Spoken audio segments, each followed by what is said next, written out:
Muchas gracias por tomarse el tiempo maravilloso de estudiar la Biblia, la Palabra de Dios, aquí a través de Sabiduría para el Corazón.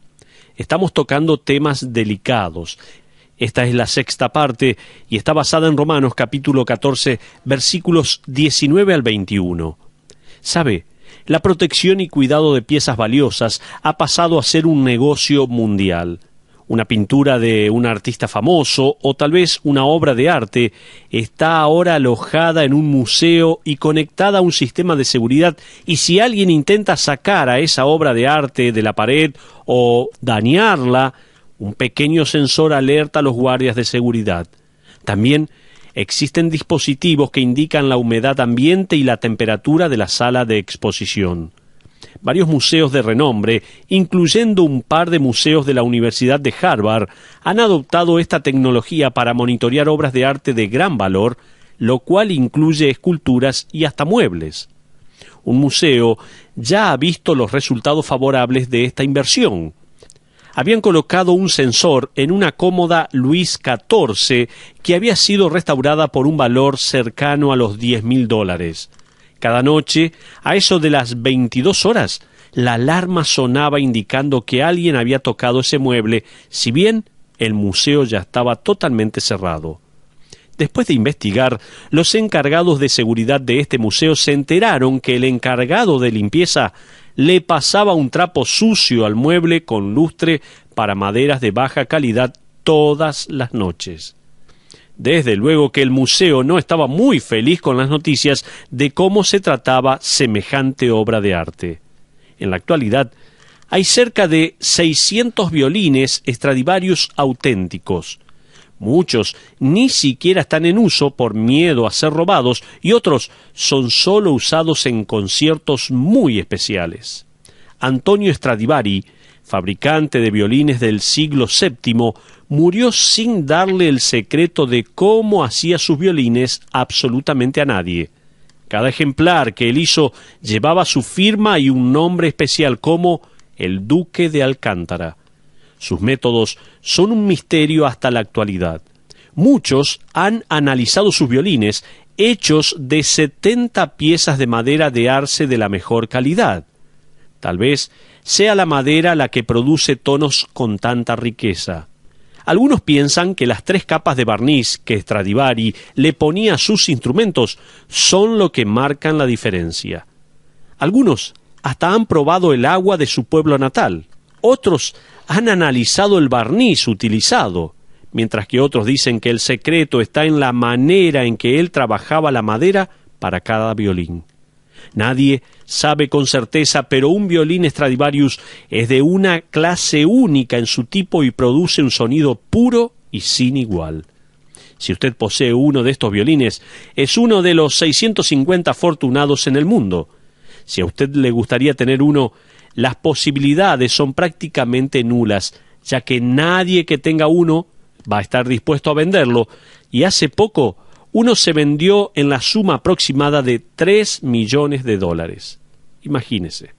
Sin embargo, si usted tuviera un Stradivarius, estaría prácticamente sin dormir con miedo a que se lo roben o que algo le suceda. Se han robado varios a través de los últimos años. La gran mayoría de los 650 Stradivarius que hay en el mundo están alojados en alguna caja de seguridad de un banco o en alguna caja fuerte personal.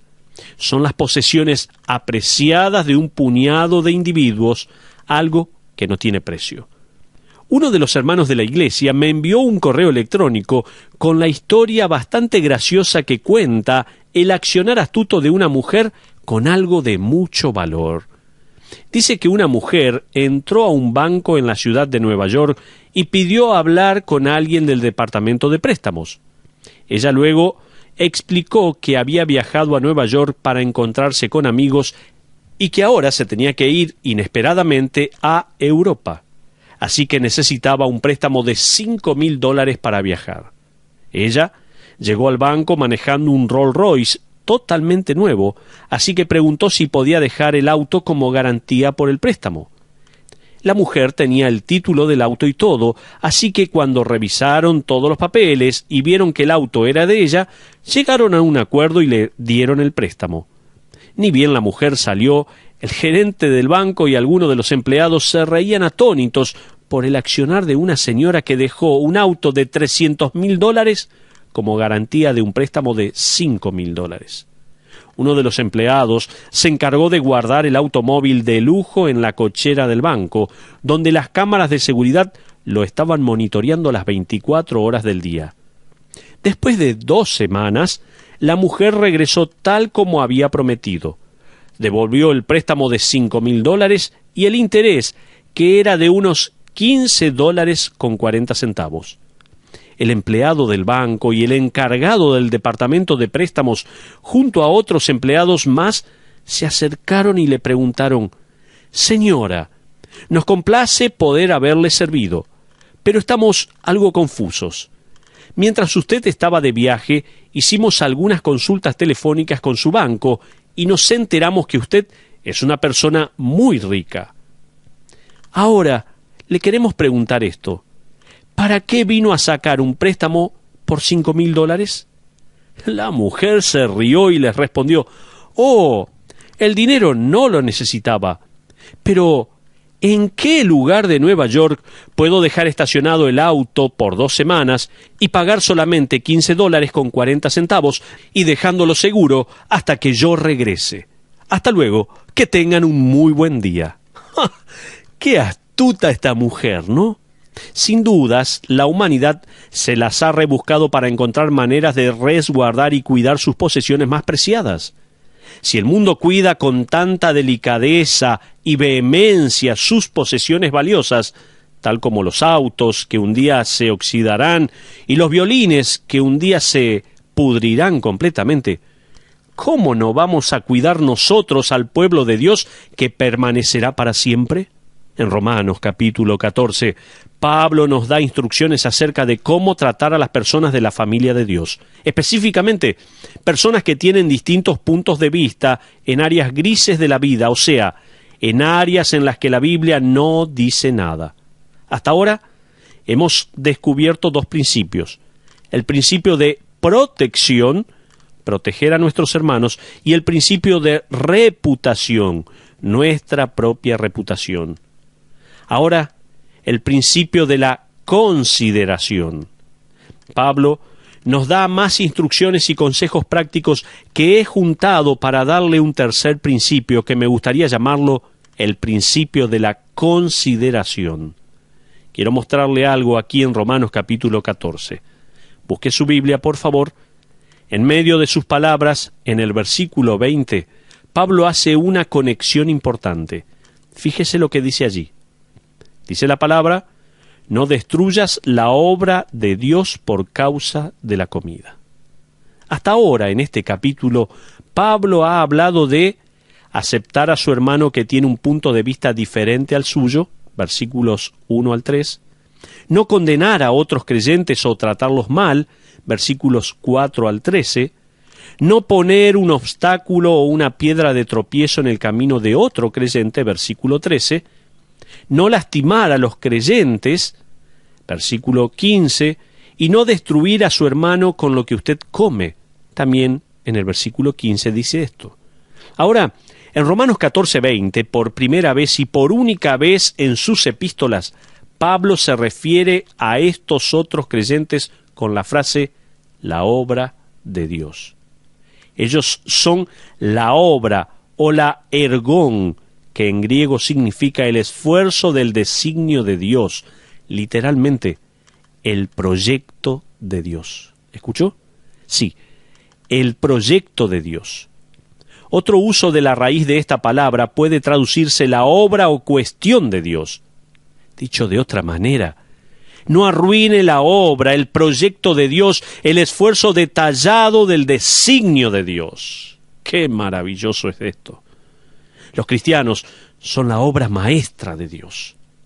El cuidado y esfuerzo empleado en hacer un Stradivarius no es nada comparado con el cuidado y esfuerzo que Dios pone en el hacer a un creyente piadoso. Entonces, si nosotros cuidamos tanto a un violín o una obra de arte con pasión, cuidado y diligencia, ¿cómo debe un creyente tratar a sus hermanos en Cristo? ¿Pensó esto alguna vez? El verdadero tesoro sin precio en el planeta Tierra es la novia de Cristo. Efesios 1:14, Tito 2:14 y Primera de Pedro 2:9, tome nota de estos versículos, Efesios 1:14, Tito 2:14 y Primera de Pedro 2:9 mencionan a los creyentes como la novia de Cristo. Entonces, ¿cómo debemos tratar a algo tan valioso para Dios como su propia iglesia, la novia de su Hijo? ¿Cómo tenemos que hacerlo? Déjeme darle formas de tratar a los creyentes. ¿Tiene allí para anotar? Por favor. En los próximos versículos de Romanos 14 y 15, Pablo va a responder esta pregunta y nos va a dar al menos 4 maneras de cómo tratar a otros creyentes. 4 maneras para tratar al proyecto de Dios que no tiene precio. En primer lugar, trate a otros creyentes con un espíritu de entrega. Leamos ahora Romanos capítulo 14, versículos 16 al 18. Si tiene su Biblia, por favor, acompáñeme en la lectura. Si no, yo lo voy a leer. Romanos 14, 16 dice en adelante: «No sea pues vituperado vuestro bien, porque el reino de Dios no es comida ni bebida, sino justicia, paz y gozo en el Espíritu Santo. Porque el que en esto sirve a Cristo agrada a Dios y es aprobado por los hombres». Aprobado. En este versículo significa ser hallado auténtico o genuino por los hombres. Estos versículos nos dan el principio de la reputación que vimos en nuestro programa anterior. Ahora, fíjese en la frase próxima en Romanos 14, 19. Así que sigamos lo que contribuye a la paz, dice allí. La palabra sigamos es una palabra fuerte y apasionada. Puede traducirse buscar con fervescencia o buscar con muchas ganas. Pablo la usa en Filipenses 3:14 cuando dice: prosigo a la meta, busco la meta, ansío la meta. El cuadro que Pablo presenta en este pasaje de Filipenses es la de un corredor que ha llegado a la recta final y ya puede ver la línea de llegada. Pablo le dice a la iglesia en Roma que busquen las cosas que van a traer paz entre ellos y nos dice lo mismo a nosotros. Entregue lo que sea para poder ganar, para alcanzar la paz. No entregue su pureza doctrinal o moral, no. El contexto de este versículo es el de áreas grises de la vida. Viva con el deseo de hacer la paz. La verdad es que nosotros, por lo general, aceptamos la paz si alguien nos la ofrece, ¿no es cierto? Pablo dice, en efecto, ustedes pasan a ser los que buscan ofrecerla. Ustedes van a llevar este tratado de paz en su bolsillo o en su cartera. Ténganlo a la mano al lidiar con otros creyentes. Tengan el tratado de paz ya firmado. Me encanta este concepto. Un autor lo puso de la siguiente manera, escuche: las personas a las que más les debe son las que le han ayudado. El buscar la paz es otra manera de emparejar las cosas. Es como dejar de lado nuestro deseo por vengarnos. He leído miles de testimonios de miembros de la Iglesia. Algunas de sus historias están llenas de ofensas menores y mayores. Algunos han sido traicionados por otros que dicen ser creyentes. ¿Qué hace en ese caso? Pablo nos dice que sea una pequeña ofensa o un golpe fuerte, así que sigamos lo que contribuye a la paz. Uno no puede hacer que el reloj vaya hacia atrás, pero sí puede avanzar en su corazón. El tratar a otros creyentes con un espíritu de entrega lo exime de las provocaciones y de esperar vengarse. Los que lo ofenden, maltratan o se abusan van a ser las únicas víctimas en su vida. El entregarse a otros pasa a ser su boleto de paz interior y posiblemente llegue a ser su boleto a la paz con los demás. Matthew Henry, un famoso escritor cuyos comentarios han sido leídos ya por más de 150 años, en una oportunidad fue interceptado por 2 ladrones que le robaron todo su dinero. Esa noche, él escribió lo siguiente en su diario: Señor, quiero agradecerte por lo siguiente. Primero, nunca antes me robaron. Segundo, si bien se llevaron mi billetera, no se llevaron mi vida. Tercero, si bien me sacaron todo lo que tenía, no era mucho. Por último, me robaron a mí y no fui yo el que robé. Así que viva con un espíritu así, una actitud de entrega, ¿se da cuenta? Entonces, en este concepto que aquí la palabra de Dios nos quiere mostrar, estamos viendo 4 maneras o 4 formas en cómo tratar a los creyentes. Dijimos en primer lugar, trate a los creyentes con un espíritu de entrega. En segundo lugar, escuche bien, fortalezca espiritualmente a los demás.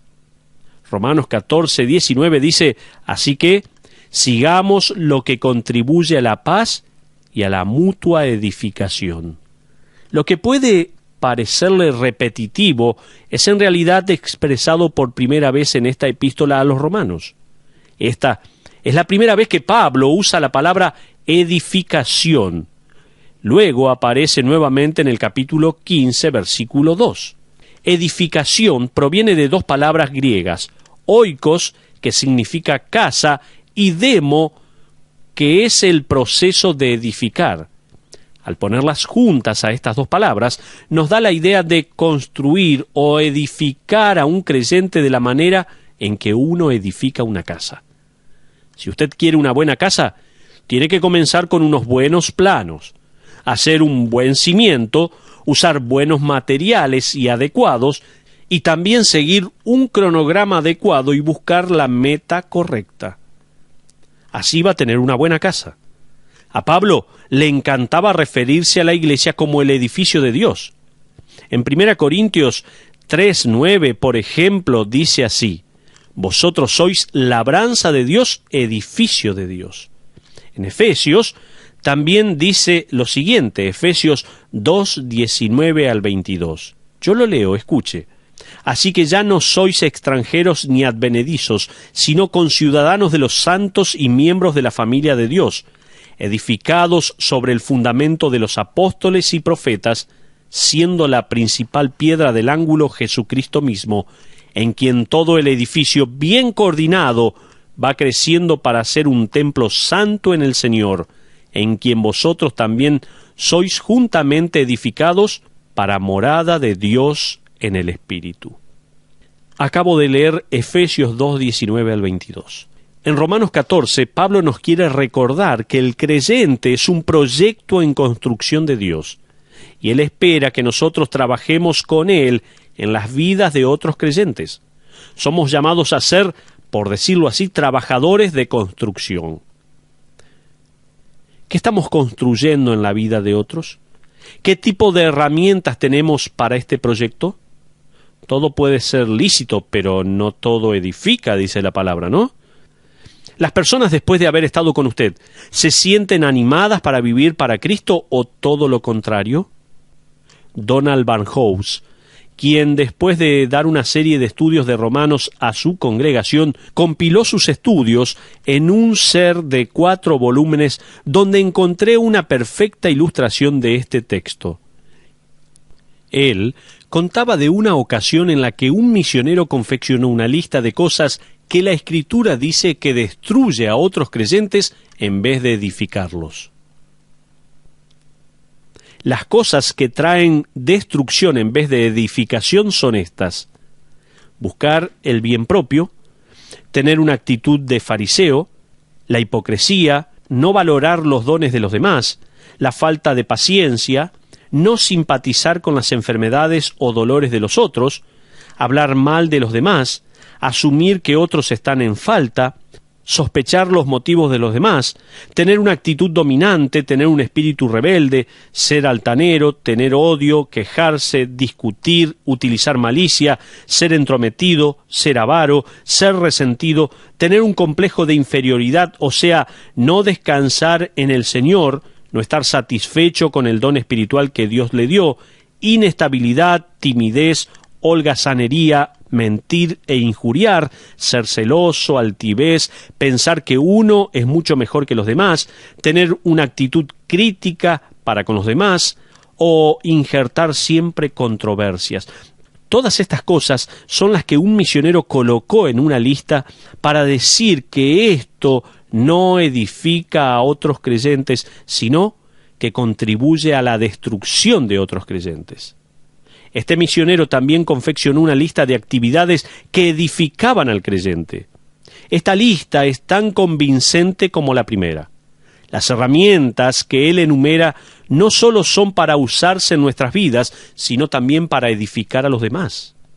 Disposición a estar en sujeción a otros, considerar a otros como mejores que uno mismo, ser comprensivo, tener una relación íntima con Cristo, no insistir en sus derechos, estar dispuesto a confesar las malas actitudes, sinceridad, un espíritu generoso, confiar en otros, tener fe en Cristo, no necesariamente en otros, tener gozo, orar, ser discreto, tener un espíritu crítico para con uno mismo, un espíritu cordial y amable, humildad, usar nuestros dones para el beneficio de otros, recordar las equivocaciones propias y no la de los demás, centrarse en Cristo, amar en palabra y en hecho, ser justo, ser íntegro, tener una actitud de perdón hacia los demás, ser consciente, ser fiel, ser responsable por hacer lo que nos toca hacer, no usar mal nuestra autoridad, estar dispuesto a seguir a nuestras autoridades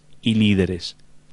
Todas estas son aquellas cosas que este misionero también colocó como una lista de cosas que edifican.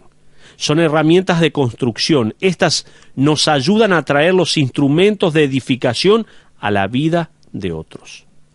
Ahora, esto no significa que uno nunca va a hacer sentir mal a alguien, no. Pablo retó a Pedro en la cara cuando se enteró de su hipocresía para con los gentiles. Eso lo vemos en Gálatas.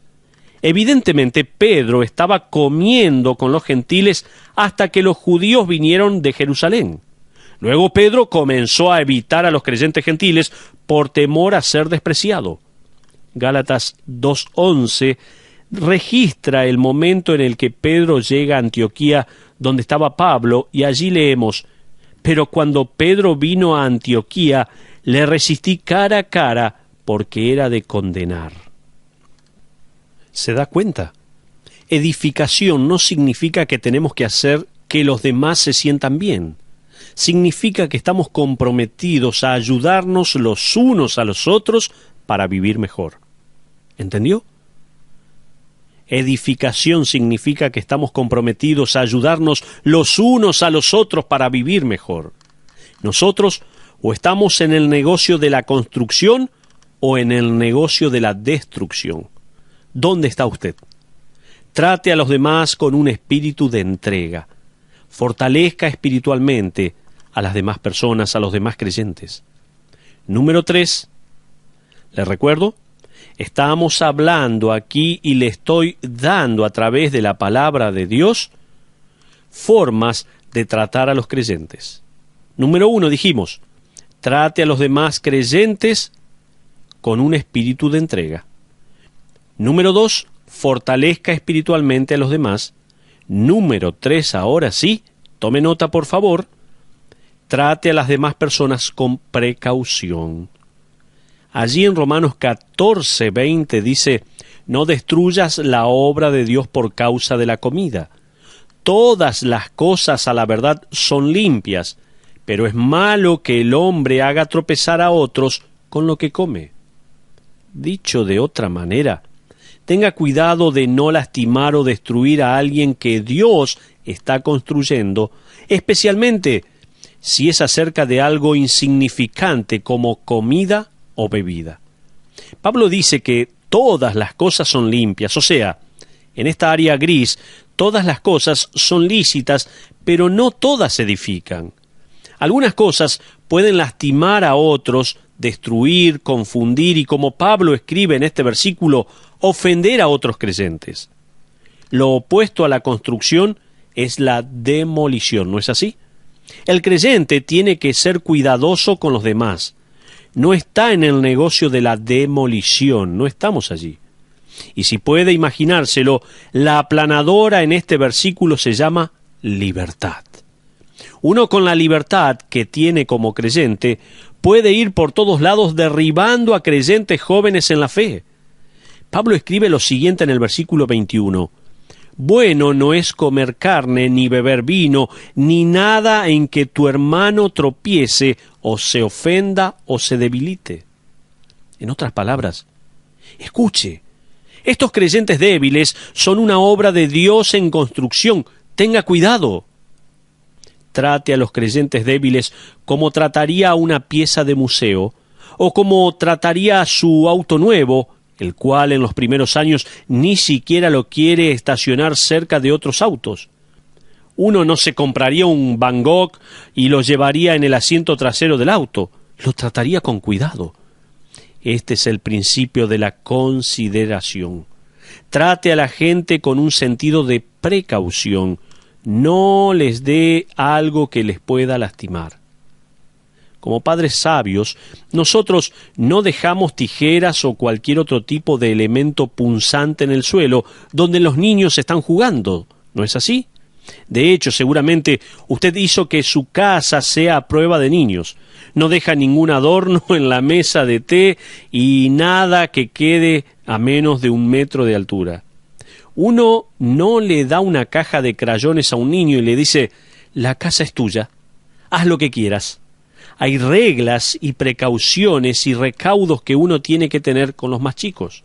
Ponemos sensores de objetos valiosos, protegemos las cosas de valor, usamos alarmas y tenemos cuidado con las cosas que más apreciamos, ¿no? ¿Vamos a tratar al precioso tesoro de Cristo de la misma manera, le pregunto? ¿Estamos tratando este tesoro de la misma manera? ¿A su hermano o a su hermana en Cristo? La paciencia es parte de nuestro sentido de precaución. Esté dispuesto a esperar mientras su hermano crece y madura. De hecho, esté dispuesto a ajustar su vida para que su hermano crezca. Pablo escribe a los fuertes porque los fuertes pueden frustrarse y ponerse impacientes con lo que ya saben que es inaceptable. Quizás había algunos en aquella época, al igual que ahora, que decían por lo bajo, estoy cansado de fortalecer la vida de otros cuando me ofrecen tan poco a cambio. Quizás usted se vea tentado a decir, deme 15 minutos con ese nuevo creyente a solas y le voy a mostrar lo que enseña la palabra de Dios. Le voy a enseñar en qué punto es inmaduro. Deme 10 minutos y le daré el conocimiento que necesite. Warren Wiersbe, en su comentario de esta porción de Romanos, me desafió al escribir que el conocimiento no ayuda a los niños que le tienen miedo a la oscuridad. Y pensé, es verdad. Pablo nunca le dice al hermano más fuerte en Romanos 14 que lleve a sus amigos judíos y les dé un curso rápido de dispensacionalismo. No. Él nunca les dice que los abrume con las diferencias entre el viejo pacto y el nuevo pacto y la iglesia. Nunca les dice, ya los vamos a instruir para que dejen esas restricciones y dietas. El conocimiento no es la respuesta. ¿Cuántos padres han tratado de quitarle el miedo a la oscuridad a sus hijos con una lección? Cuando su hijo está llorando porque tiene miedo, usted va a su habitación, lo sienta en la cama y le dice, ahora, escúchame, la ausencia de luz no significa automáticamente que el peligro esté presente.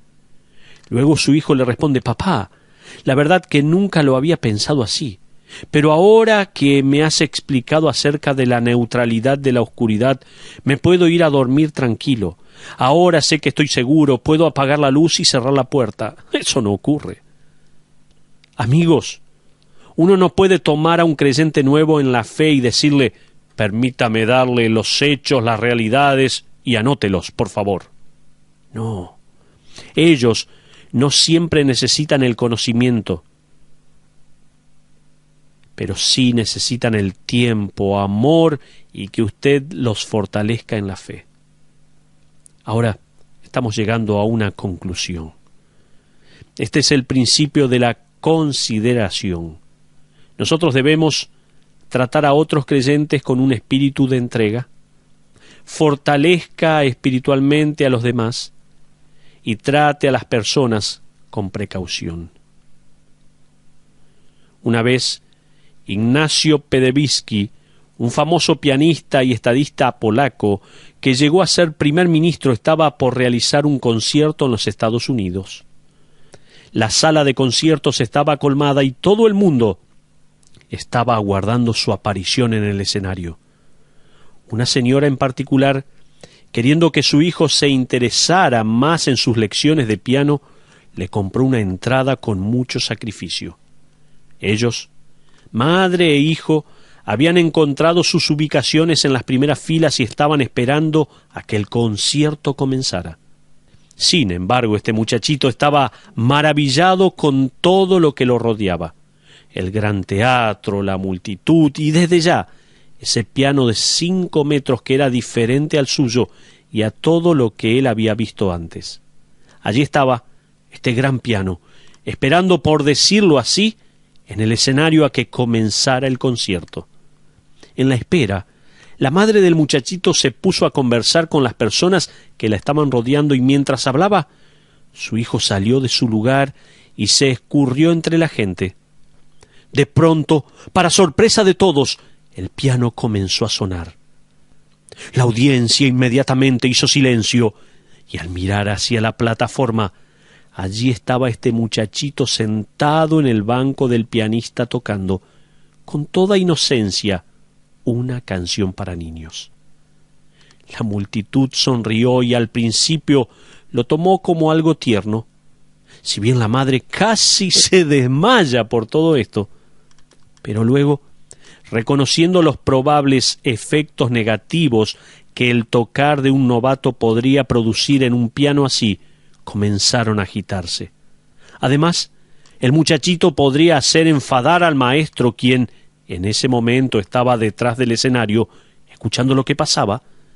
Finalmente algunos comenzaron a gritar: ¡saquen ese niño! ¡Saquen ese niño del piano! Antes que la madre llegara hasta el escenario para sacar a su hijo del piano, el gran pianista Ignacio se hizo presente en el escenario y se dirigió hacia el niño. Mientras todos, incluyendo su madre, pensaban que el niño sería amonestado, el maestro pianista se inclinó hacia el niño y le susurró: no te detengas, sigue tocando. Luego Ignacio comenzó a tocar el piano con su mano izquierda, sumando así algunas notas bajas, y con el brazo derecho por detrás del muchachito comenzó a tocar un adagio. Una música hermosa llenó el teatro, todo de manera espontánea, mientras el maestro le decía al niño: no dejes de tocar, no dejes de tocar.